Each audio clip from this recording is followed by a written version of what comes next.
Excuse me. I finished a series last week called Heaven or Hell.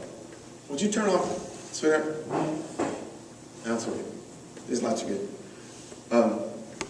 Were any of y'all here for that series, Heaven or Hell?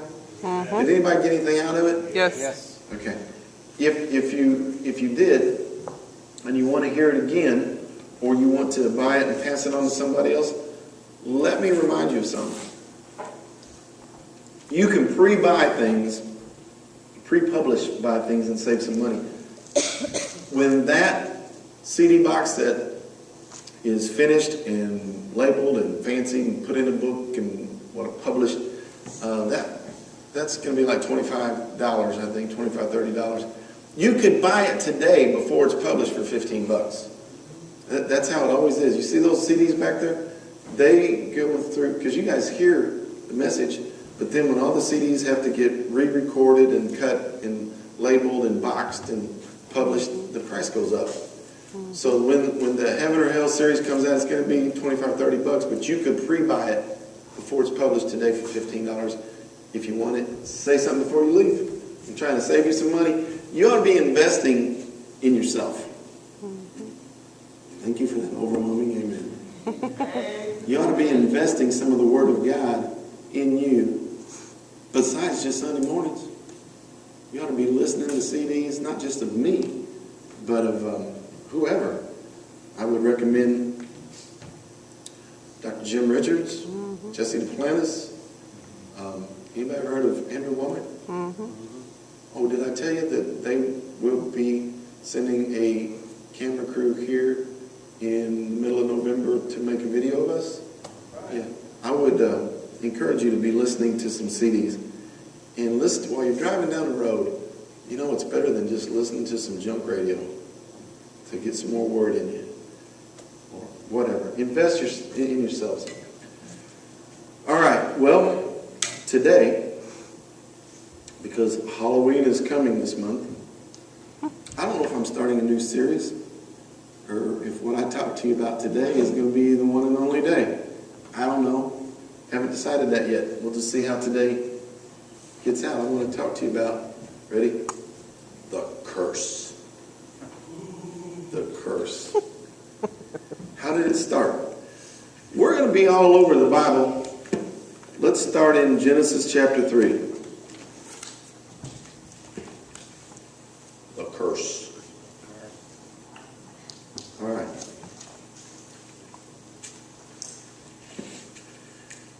Let's get the context here. God had created everything, and remember this. Every time, there's a few keys here I want you to get. How did God create? He spoke it into existence. He spoke it. Let there be, and it was. Let there be, and it was. Okay? And every time he spoke and created, he said, it's good. Everything he created. And I'm not going to go back through the first two chapters. You can do this yourself. But you'll see the pattern. God saw something and said something, and it happened, and he said, it is good. Are you with me so far? Amen. God creates by words, and everything he created was good. That means there was no curse. It was all good. There's one thing that he did not create by words. He created animals by words. He created everything. The one thing that he created in a different way was you. Humans. He didn't say, okay, now I want men. Men be. And it was. No. He formed man out of the earth that was already here. Okay? He created this thing out of dirt. And then he got nose to nose with it and breathed into it and made it alive. That's a little different than speaking something into existence. That's right. He created us out of dirt. Okay? Setting the context. He created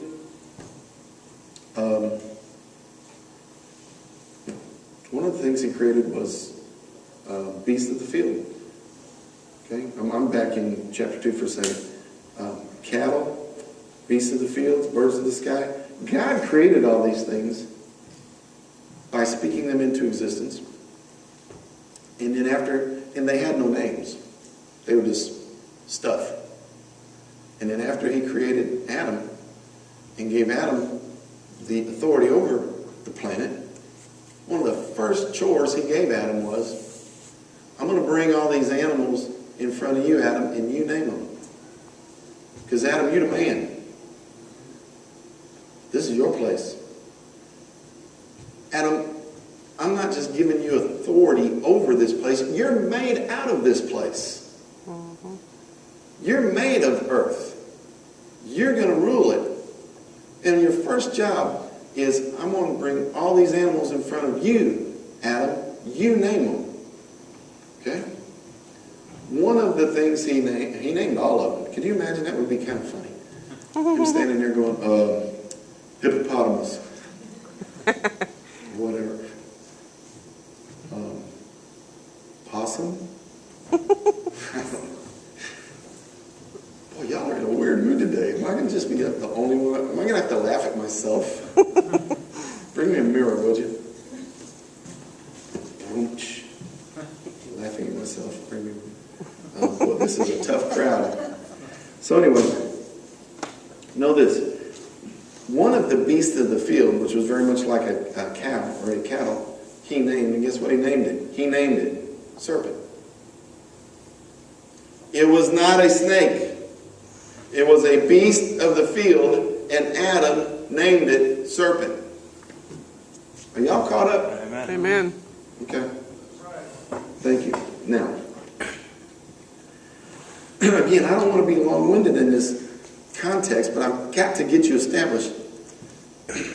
There was an enemy from a different reality, a different dimension. We don't know all the details of his story because it's none of our business at that point. Amen. Okay? We're going to get a little deeper in that here in a little while, but there was an enemy. He didn't have the right to walk up in front of Adam and Eve personally. That's right. He didn't have the right to be here and do that stuff. Mm-hmm. He was only here, actually, without a body. Yep. But he was still a being, and in a whatever you want to call it, a spiritual aspect or a different perspective. He had to get somebody that he could flow through. Amen. In order to bring his game or his garbage or whatever, his little con game, in order to bring that against Adam and Eve, he had to get somebody that would co-work with him. Yep. And let him flow through. And, I don't know if he tried the monkey or chimpanzee and they said, no, dude. I don't know if he tried a hippopotamus and it said, no way. Amen. But he did find somebody that would work with him. It was a beast of the field. Mm-hmm. Mm-hmm. Called a serpent. Yep. Do you understand the beast of the field that wasn't crawling on his belly? It wasn't a snake. You understand That's that? right. Amen. Mm-hmm. And it was something that did have the right to be here on the planet. Amen. That did talk to people. And it co-labored with the enemy. It let the enemy flow through him. He volunteered himself, basically. Mm-hmm. Yeah, dude, I'll work with you. Let's go do this. Okay.